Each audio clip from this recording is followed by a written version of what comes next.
Innal hamdalillah nahmaduhu wa nasta'inuhu wa nastaghfiruh wa na'udzu billahi min sururi anfusina was sayyiati a'malina may yahdihillahu fala mudilla lahu wa may yudlilhu fala hadiya lahu wa asyhadu an la ilaha illallah wahdahu la syarika lahu wa asyhadu anna Muhammadan abduhu wa rasuluh. Allahumma salli ala Muhammad wa ala ali Muhammad. Ya ayyuhalladzina amanu taqullaha haqqa tuqatih wa la tamutunna illa wa antum muslimun. Ya ayyuhan nasu taqu rabbakumul ladzi khalaqakum min nafsin wahidah wa khalaqa minha zawjaha wa batha minhuma rijalan katsiran wan nisaa wa taqullaha alladzi tasaaluna bihi wal arham innallaha kana 'alaikum raqiba. Ya ayyuhalladzina amanu taqullaha wa qulu qawlan sadida yuslih lakum a'malakum wa yaghfir lakum dhunubakum wa may yuti'illaha wa rasulahu faqad faza fawzan 'azima. Amma ba'd, fa inna ashdaqal hadithi kitabullah wa khairal hadi hadi Muhammadin sallallahu alaihi wasallam wa syarrul umuri muhdatsatuha fa inna kulla muhdatsatin bid'ah wa kulla bid'atin dhalalah wa kulla dhalalatin finnar. Ma'asyiral muslimin rahimani wa rahimakumullah, melanjutkan pembacaan kitab Aqidatut Tauhid. Kita masih dalam pembahasan Tauhidul Asma'i was Sifat. Pertemuan yang lalu, poin yang pertama telah kita baca, dalil dari Quran Sunnah serta akal ala thubutil asma'i was sifat, tentang penetapan nama dan sifat. Masuk pada sanian, pembahasan yang kedua di halaman tasi'ah wa sab'un 79. Manhaju ahli sunnati wal jama'ati fi asma'illahi wa sifatihi. Jalan ahlu sunnah wal jamaah dalam masalah nama dan sifat. Jamaah hormati, jalan ahlu sunnah wal jamaah minas salafis saleh, dari kalangan pendahulu yang soleh. Ini catatan penting. Kenapa disebutkan minas salafis saleh? Karena ilmu itu diwarisi dari mereka. Kemudian wa atba'ihim, dan orang-orang yang mengikuti mereka. Isbatu asma'illahi wa sifatihi kama waradat fil kitabi wa sunnah wa yanbani manhajahum alal qawaidit taliyah. Ahlu sunnah wal jamaah itu menetapkan nama dan sifat sebagaimana yang tercantum di dalam Quran dan sunnah. Jadi hanya yang ada dalam Quran dan sunnah. Kenapa? Karena tidak ada yang tahu tentang Allah kecuali hanya Allah subhanahu wa ta'ala. Dan Allah kenalkan dirinya itu di dalam Quran. Innani anallah. Kemudian kok yang tertancap di dalam hadis, karena nggak ada yang paling tahu setelah Allah kecuali utusannya. Karena utusannya itu pingin diperintahkan untuk memperkenalkan Allah subhanahu wa ta'ala, sebagaimana yang tercantum di dalam Quran dan Sunnah. Dan mereka bangun jalan mereka itu di atas kaidah yang disebutkan di bawah. Penulis sebutkan di sini ada 5 kaidah. Pertama, annahum yuthbituna asma Allah wa sifatihi kama waradat fil kitabi was sunnati ala dhahiriha. Kaidah pertama, ahlu sunnah itu menetapkan nama Allah dan sifatnya sebagaimana yang terkandung di dalam Quran dan Sunnah, sebagaimana dohir lafaz. Wa ma tadullu alaihi alfaduha minal ma'ani, dan apa yang lafat-lafat itu tunjukkan berkaitan dengan makna. Jadi lafadznya kayak apa, maknanya seperti apa, mereka tetapkan. Mereka tetapkan. Wala yu'awilunaha an dohiriha. Mereka tidak mentakwil dari dohir lafaz. Dari dohir lafaz. Makanya nanti sebagian ulama katakan kaidah dalam masalah nama dan sifat, satu, tetapkan berdasarkan Quran dan Sunnah. Kedua, jangan ditolak. Ketiga, jangan disimpangkan maknanya. Keempat, jangan ditakwil. Kelima, itu jangan ditanyakan kaifiyatus sifat. Beliau katakan kaidah pertama, sebagaimana dohirnya secara lafaz dan maknanya, tidak ditakwil. Kemudian wala yuharrifuna alfadhaha wa dilalataha an mawadhi'iha. Demikian pula tidak mentakrif, menyimpangkan maknanya, menyimpangkan lafaz dan yang ditunjukkan dari tempatnya. Prinsip yang pertama, pegangi kaidah Ahlussunnah wal Jamaah dalam masalah nama dan sifat. Tetapkan sebagaimana yang ada dalam nas, dohir lafaz ataupun kandungan dari makna-makna yang terkandung di dalam lafaz, tanpa ditakwil, tanpa ditakrif. Ini kaidah Ahlussunnah wal Jamaah yang pertama. Kemudian yang kedua, yanfuna anha musyabahata sifatil mahlukin. Yang kedua, mereka mentiadakan penyerupaan sifat-sifat Allah itu dengan sifat makhluk. Dan ini kunci kesesatan. Tidaklah seseorang sesat dalam masalah nama dan sifat kecuali mereka itu menyerupakan sifat Allah Subhanahu wa ta'ala dengan makhluk. Contoh, orang menolak sifat Allah istiwa. Kenapa kok bisa ditolak? Kalau Ahlussunnah, lafadznya istiwa, sudah tetapkan. Makna istiwa, tinggi, naik, menetap, tetapkan. Tapi kenapa orang kok bisa menolak? Karena sudah menyerupakan dengan makhluk. Oh, makhluk itu berarti pada arah. Kalau pada arah, pada tempat. Kalau pada tempat, berarti makhluk itu dilingkupi oleh tempat. Kalau diliputi oleh tempat, berarti kalah besar dengan tempat. Berfikirnya sudah berfikir penyerupaan dengan makhluk, akhirnya sesat. Allah Subhanahu wa ta'ala katakan, laisa kamitsli syai' wa huwas samiul basir. Allah enggak serupa dengan sesuatu apapun. Allah as-sami' al-basir. Di situ ditetapkan dua sekaligus. Pertama, dinafikan penyerupaan, laisa kamitsli syai'. Kedua, ditetapkan nama dan sifat, as-sami' al-basir. Allah punya nama as-sami'. Pendengaran Allah Subhanahu wa ta'ala tidak serupa.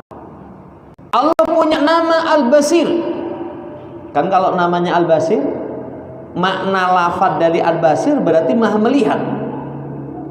Penglihatan Allah tidak serupa dengan sesuatu apapun. Ini prinsip kaidah yang kedua. Ahlussunnah wal Jamaah itu mereka seperti itu kaidahnya. Tidak menyerupakan dengan sifat makhluk. Dan tadi sudah kita sampaikan, Syaikhul Islam Ibnu Taimiyah, Syaikhul Islam Ibnu Qayyim itu menjelaskan sumber kesesatan itu kalau menyerupakan dengan makhluk. Itu dalam masalah nama dan sifat. Ini saudara yang saya hormati yang pertama. Kemudian yang kedua, la yatazawwajuna ma warada fil kitabi wa sunnah fi itsbati asma'illahi wa sifatihi. Ahlussunnah itu tidak melampaui apa yang tercantum dalam Quran maupun sunnah dalam menetapkan nama dan sifat. Enggak melampaui apa yang terkandung dalam Quran maupun sunnah. Fama asbatahu Allah wa rasuluhu min dalika asbatuhu wa man nafahu Allah wa rasuluhu nafauhu. Wa ma sakata anhu Allahu wa rasuluhu sakatu anhu. Lihat penjelasan beliau. Kata beliau, apa yang Allah dan Rasul tetapkan, mereka tetapkan. Tidak ditolak. Bedanya dengan ahli bid'ah. Kalau ahli bid'ah nanti akan dikasih contoh. Enggak, Allah enggak punya nama ini. Allah enggak punya sifat ini. Allah sendiri yang ngomong kok. Lancang sekali kamu. Ahlus sunnah, apa yang Allah dan Rasul tetapkan, mereka tetapkan. Apa yang Allah dan Rasul tiadakan, mereka tiadakan. Mereka tiadakan. Yang ketiga, apa yang Allah dan Rasulnya diamkan, mereka diam. Dari pembahasan asma wa sifat itu, kalau Allah dan Rasul tidak memperluas, tidak membahas, Ahlussunnah nggak membahas. Tidak membahas. Makanya Ahlussunnah itu berkaitan dengan nama dan sifat, sudah imanilah. Ada ayat misalkan wa yabqa wajhu rabbika, yang tetap wajah Rabbmu, ditetapkan wajah. Ya. Tapi Allah dan Rasul tidak membahas. Oh, berarti ada anggota badan. Ahlussunnah diam itu. Nggak ada pembahasan. Oh, berarti Allah itu memiliki anggota badan. Nggak. Karena apa? Karena nggak dibahas oleh Allah dan Rasulnya. Kaidah yang ketiga demikian. Kemudian kaidah yang keempat, ya'taqiduna anna nususal asma'i was sifati minal muhkam alladhi yufhamu maknahu wa yufassaru wa laysat minal mutasyabih fala yufawiduna maknaha kama yansubu dzalika ilaihim man kadzaba alaihim. Ahlussunnah itu meyakini nas-nas nama dan sifat itu termasuk nas yang muhkam, nas yang gamblang, jelas. Bukan nas-nas yang mutasyabih, nas-nas yang samar. Artinya nas tentang nama dan sifat itu bisa dipahami, bisa diterangkan, bukan termasuk ayat nas yang mutasyabih. Ahlussunnah tidak menyerahkan maknanya kepada Allah Subhanahu wa taala. Kan kalau ahli bid'ah ada nama Ar-Rahman, oh iya itu nama Al-Rahman. Maknanya apa? Itu wallahu taala alam, Allah yang Maha tahu. Kalau Ahlussunnah dzahir lafaz, makna mereka tetapkan. Itu di poin yang tadi sudah kita baca di poin pertama. Jamaah hormati, bukan ayat yang mutasyabih. Sebagaimana yang menisbatkan itu kepada mereka, orang yang berdusta atas mereka. Kan tuduhannya Ahlussunnah itu mufawwidah. Oh, menyerahkan urusan berkaitan dengan nama dan sifat hanya kepada Allah Subhanahu wa taala. Itu tuduhan mereka. Aulam ya'rif manhajahum min ba'dil mu'allifin wal kitabil mu'asyirin, atau yang tidak tahu jalan mereka dari sebagian penyusun-penyusun buku di masa sekarang. Mereka katakan ini jalannya Ahlussunnah, sementara Ahlussunnah berlepas diri. Ya kayak dituduh tahfidz, menyerahkan semua nama dan sifat itu hanya kepada Allah. Maknanya apa? Wallahu ta'ala alam. Jamaah hormati, itu keliru. Kaidah yang keempat, meyakini nas nama dan sifat itu termasuk muhkam. Kemudian kaidah yang kelima, lah ini catatannya.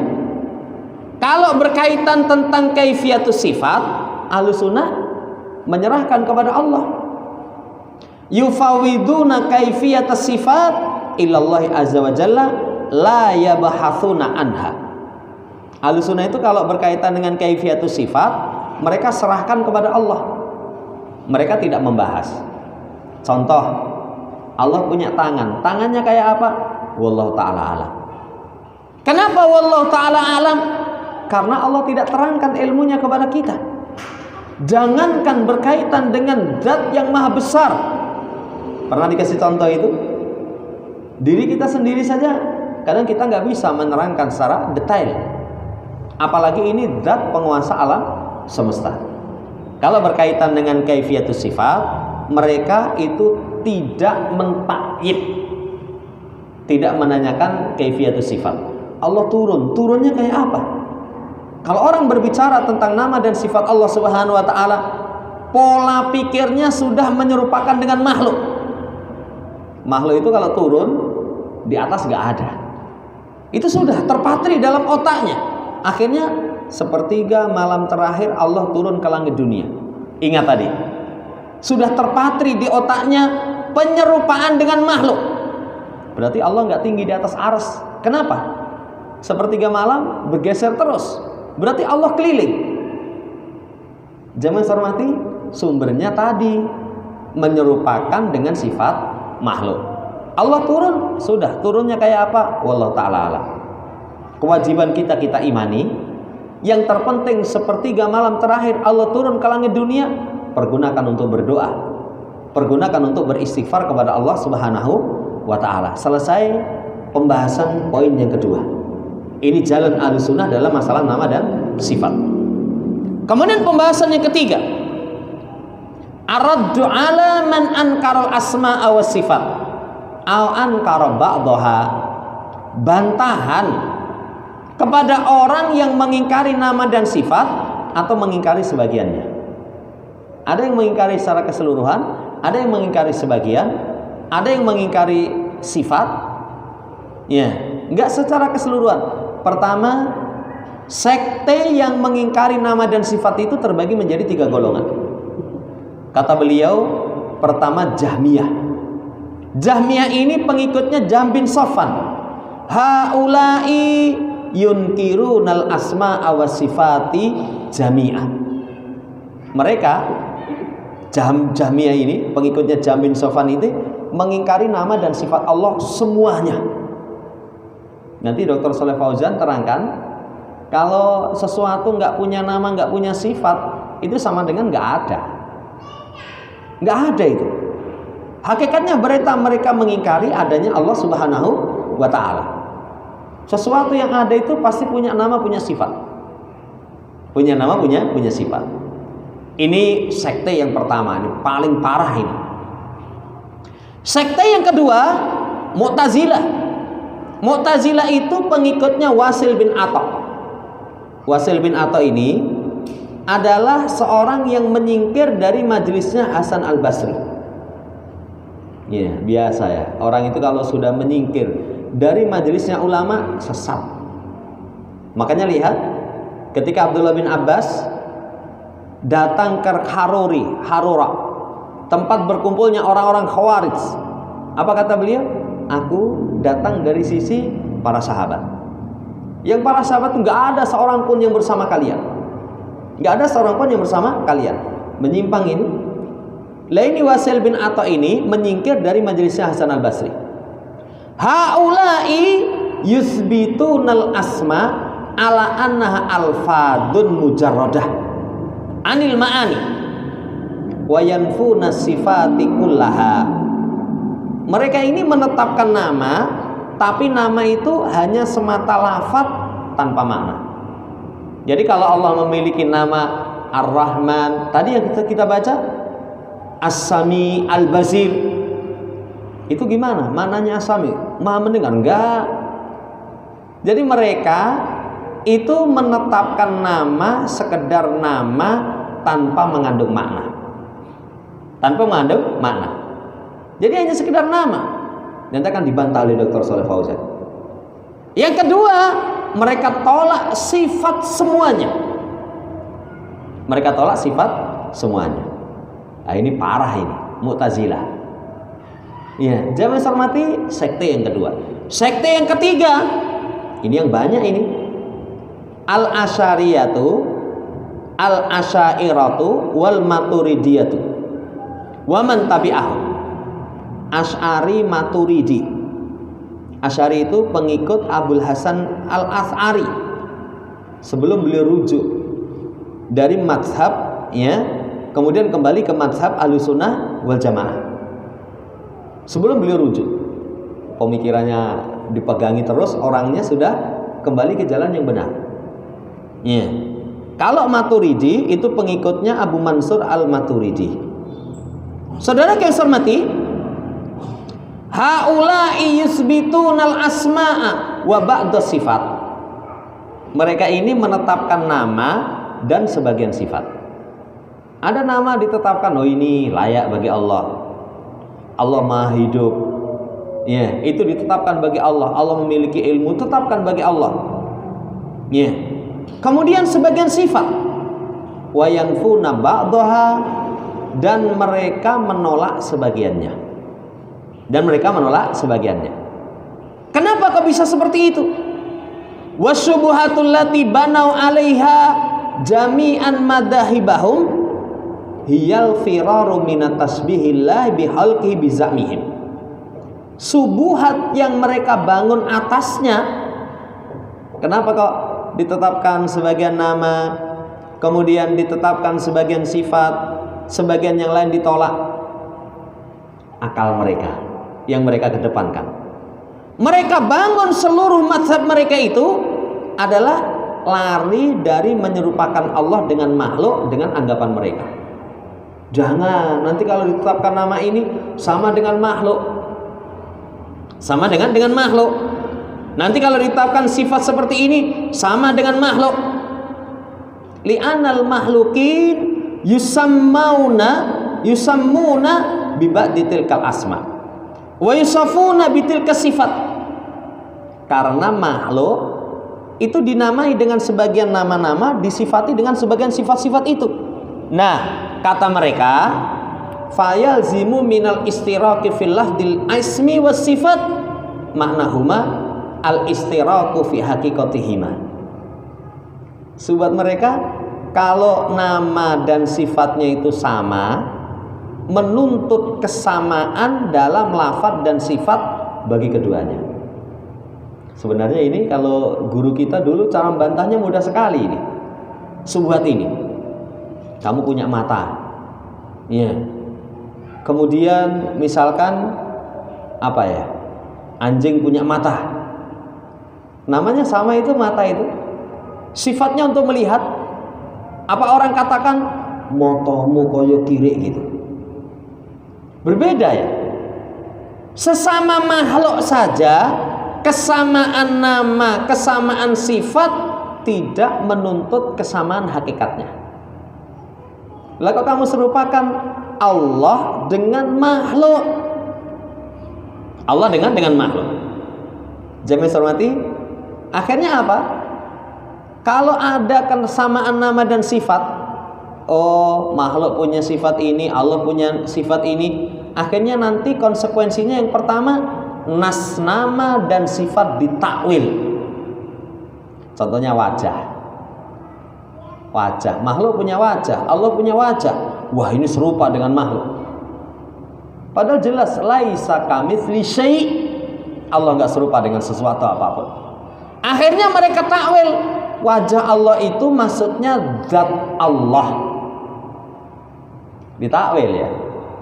Dan ini paling banyak, makanya hati-hati nanti kalau lihat terjemahan Quran. Dulu pernah kita ya sama Ustadz itu suruh ngedit ya, tulisan.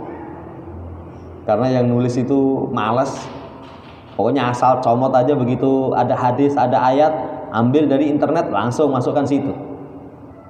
Ternyata dalam masalah nama dan sifat itu kadang ditakwil. Tangan ditakwil dengan nikmat. Hati-hati. Ini banyak sekali di Quran terjemahan, kalau nggak hati-hati itu ditakwil. Kenapa seperti itu? Karena kepengaruh pemikiran Asy'ari Maturidi. Anggapan mereka kalau lafaz dan maknanya sama, itu hakikatnya sama. Akhirnya ditakwil ini. Kalau nggak ditakwil nanti sama dengan makhluk. Sama tuduhan mereka kepada Ahlussunnah, kalian itu mujassimah. Menetapkan Allah memiliki fisik, punya wajah, punya kaki, punya tangan. Loh, nafsu seperti itu kok. Iya. Adapun berkaitan tentang kaifiatus sifat, kita nggak tetapkan itu. Iya. Kalau Allah dan Rasulnya tidak berbicara, nggak berbicara itu. Kalian saja yang lancang. Oh, Ahlussunnah itu mengatakan Allah punya anggota badan. Di kapan coba ngomongnya? Kan hanya dalam ayat wajah diimani. Tapi nggak menetapkan Allah punya anggota badan, enggak. Karena Rasul tidak berbicara seperti itu. Jamaah hormati, ini yang pertama, ditakwil nasnya. Yang kedua, ta'widu ma'ani hadin nususi ilallah, menyerahkan makna nas ini kepada Allah. Sehingga mereka kalau ditanya misalkan Allah memiliki nama As-Sami, apa sih makna As-Sami? Allahu a'lam bimuradihi minha. Mereka nanti akan mengatakan Allahu a'lam, maksud dari itu apa. Bedakan dengan Ahlussunnah. Kalau Ahlussunnah menetapkan nama secara lafadz, secara makna. Ma'a i'tiqadihim annaha laysat ala dhahiriha, tapi masih ada keyakinan itu tidak seperti dohirnya. Tidak seperti dohirnya. Dampaknya apa? Dampaknya tadi, kesamaan nama dan sifat menuntut kesamaan hakikat. Itu kalau guru kita sampaikan dulu, wah, bodoh ini. Sesuatu yang namanya sama itu antar makhluk saja hakikatnya berbeda kok. Kita punya kaki, namanya kaki.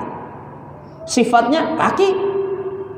Gajah punya kaki, namanya kaki. Sifatnya kaki. Apa mungkin orang katakan kaki gajah seperti kaki manusia? Kaki manusia seperti kaki gajah? Padahal nama dan sifatnya sama, hakikatnya berbeda. Ini antar makhluk. Makanya Ahlussunnah enggak seperti itu. Ini saudara yang saya hormati demikian. Wa awalu man urifa anhu ingkaru asma'i was sifat. Yang pertama kali dikenal mengingkari nama dan sifat itu sebagian musyrikin Arab. Orang musyrik Arab. Jadi orang Jahmiyah, Mu'tazilah, Asy'ariyah, Maturidiyah itu tanpa sadar salaf mereka itu musyrik Arab. Orang musyrik Arab. Ya sama kalau orang mengingkari Ar-Rahmanu 'alal arsy istawa, Allah tinggi di atas ars. Ar-Rahman istiwa di atas ars, tinggi, menetap di atas ars. Teribak nih. Pendahulu mereka siapa? Fir'aun. Fir'aun itu mengatakan ketika Musa katakan Allah itu di atas langit, apa jawabannya? Ya Haman ibni li sarha. Haman bikin menara yang tinggi. Saya pengen menengok Tuhannya Musa. Saya mengira Musa itu pendusta. Nggak percaya ya? Ternyata kembalinya, oh salahmu Fir'aun. Hati-hati.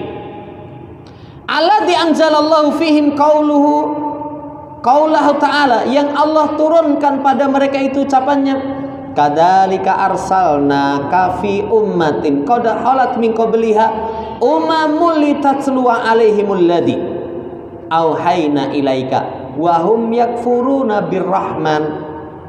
Demikian itulah kami utus kepadamu seorang umat yang sudah berlalu sebelumnya umat-umat untuk kalian bacakan atas mereka yang kami wahyukan kepadamu, tapi mereka mengingkari Ar-Rahman. Mengingkari Ar-Rahman. Iya. Lihat kisahnya, asbabun nuzul ayat ini. Orang Quraisy ketika mendengar Rasulullah SAW menyebut nama Ar-Rahman, mereka ingkari. Mereka ingkari. Lalu Allah turunkan ayat, mereka mengingkari Ar-Rahman. Contohnya dalam perjanjian Hudaybiyah. Perjanjian Hudaybiyah ini, kalau secara logika, kaum muslimin itu kayak kalah. Tapi ternyata hikmah di balik itu justru kemenangan penaklukan kota Mekah. Makanya awal-awal Umar itu kan nggak terima itu. Datang Abu Bakar, kita kan di atas kebenaran, sampaikan seperti ini, seperti ini. Rasulullah SAW juga begitu. Ya, tapi utusan Allah. Dalam perjanjian Hudaybiyah itu, ketika katabal katibu fi qadiyatis sulah allati jara bainahum wa bainar Rasulillah sallallahu alaihi wasallam, yang juru tulis dalam perjanjian itu antara orang Quraisy dengan Rasulullah SAW. Pertama Nabi katakan tulis Bismillahirrahmanirrahim. Kan kalau nulis surat itu sunnahnya diawali dengan basmalah. Ya, makanya kalau wi'anan itu pakai basmalah dulu atau salam dulu, lah terserah. Kalau WA kita ini untuk menulis sesuatu, surat misalkan, ya, pertanyaan atau apa, ya asalnya bismillah dulu. Tapi kalau niatan kita cuman saya pengen salam sama dia. Assalamualaikum warahmatullahi, waalaikumsalam warahmatullahi, wis. Jamaah hormati, ketika Nabi meminta juru tulisnya, tulis Bismillahirrahmanirrahim. Apa orang Quraisy? Amar Rahman fala na'rifu. Adapun Rahman itu saya tidak tahu. Kecuali Rahmanul Yamamah, kecuali Rahman Yamamah.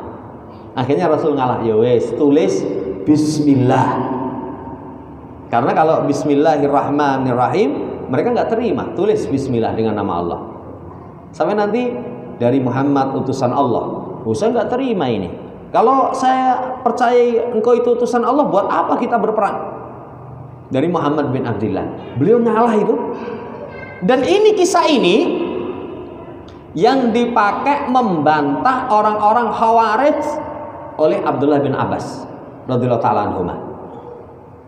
Kan tuduhan orang Khawarij itu, Ali bin Abi Thalib itu berarti bukan Amirul Mukminin. Kenapa? Karena melepaskan gelar Amirul Mukminin berarti Amirul Kafirin.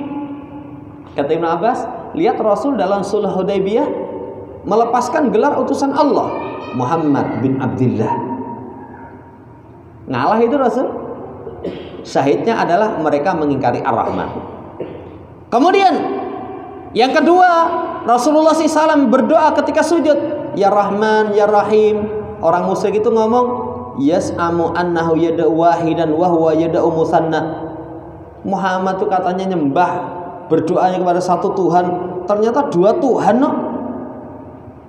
Ya Rahman, Ya Rahim. Ya Rahman, Ya Rahim. Jamaah hormati, maka Allah turunkan Qul Allah awi da'ur Rahman ayan matada'u falal asmaul husna. Apapun yang kamu seru, jadi katakan Muhammad, serulah Allah, atau kamu seru Ar-Rahman, apa yang kamu seru, Allah memiliki nama-nama yang baik. Dan nama Allah ini tanpa batas. Karena nama Allah itu ada yang ada dalam Quran, ada yang dalam hadis, ada yang awis taksar tafi'il bil ghaibi indak, yang disembunyikan di ilmu gaib. Jamaah hormati, wa idza qila lahum usjudu lirrahman qalu wa marrahman. Yang ketiga, ketika dikatakan kepada mereka sujudlah kepada Ar-Rahman, mereka langsung mengatakan sapa Rahman itu? Wa marrahman. Berarti mengingkari nama dan sifat itu pendahulunya orang musyrik Arab. Ya, orang musyrik Arab. Makanya kata beliau, orang musyrik Arab itu hum salaful jahmiyati wal mu'tazilati wal asyairati wa kullun man nafa'anillahi ma asbatahu li nafsihi. Berarti pendahulunya Jahmiyah, Mu'tazilah, Asy'ari. Itu orang-orang musyrik zaman terdahulu. Wah, tapi kalau disampaikan kepada mereka ngamuk ya. Ngamuk. Ya, padahal mereka itu kalau sudah ngamuk menghalalkan darah. Itu bedanya Ahlussunnah dengan ahli bid'ah. Kalau ahli bid'ah itu sudah emosi, darahnya dihalalkan. Tapi kalau Ahlussunnah, kalau masalah hujah, wah, sudah sampaikan kebenaran, tegas. Tapi kalau masalah fisik, nanti dulu. Saudara yang saya hormati, inilah salafnya Jahmiyah, Mu'tazilah, Asy'ariyah. Dan setiap orang yang menafikan apa yang Allah tetapkan untuk dirinya dan Rasul tetapkan dari nama Allah dan sifatnya, bi'sa salaf la bi'sal halaf. Sejelek-jelek pendahulu, sejelek-jelek generasi setelahnya. Ini saudara yang saya hormati berkaitan tentang poin yang ketiga. Jadi yang mengingkari nama dan sifat tiga ini, paling banyak tiga ini, Jahmiyah, Mu'tazilah, nanti yang ketiganya Asy'ariyah. Kemudian saudara yang saya hormati, gimana cara membantahnya? Ini penting. Nanti kalau nggak bisa membantah, sudah kemakan subhat mereka, akidah kita rusak. Bantahan mereka, annallaha subhanahu wa ta'ala asbata li nafsihi al asma'a was sifati wa asbataha lahu Rasulullah sallallahu alaihi wasallam fa nafyuha anillah aw nafyu ba'diha nafyun lima asbatahu Allahu wa rasuluhu wa hada muhadatun lillahi wa rasulihi. Bantahan yang pertama, Allah tetapkan untuk dirinya nama dan sifat. Rasul tetapkan untuk dirinya nama dan sifat. Menolak dari Allah atau menolak sebagiannya, itu berarti menolak apa yang Allah dan Rasulnya tetapkan. Lah Quran yang ngomong kayak gitu kamu tolak itu. Kalau menolak seperti itu berarti apa? Menentang kepada Allah dan Rasulnya. Kalau orang sudah berani menentang Allah dan Rasulnya, jangan harap beruntung. Ini saudara yang saya hormati yang pertama. Lu sing netapke Quran kamu tolak. Yang ngomong hadis kamu tolak. Saudara yang saya hormati, ini bantahannya yang pertama. Beliau bawakan di bantahan ini ada 1, 2, 3, 4 empat bantahan, dan itu sudah cukup memuaskan sekali. 5 ada 5 bantahan. 1 poin saja sudah cukup. Wong Allah dan Rasulnya tetapkan kok kamu tolak. Emang kamu lebih pandai, lebih tahu, lancang kamu. Ini wallahu ta'ala alam. Insyaallah di pertemuan seterusnya nanti kita lanjut berkaitan dengan bantahan yang kedua dan seterusnya. Semoga Allah Subhanahu wa taala berikan taufik sehingga akidah kita di atas kebenaran sesuai dengan akidahnya salafun saleh. Selamat di dunia wal akhirah. Allahumma amin. Subhanakallahumma rabbana bihamdika asyhadu an la ilaha illa anta astaghfiruka wa atubu ilaik. Assalamualaikum warahmatullahi wabarakatuh.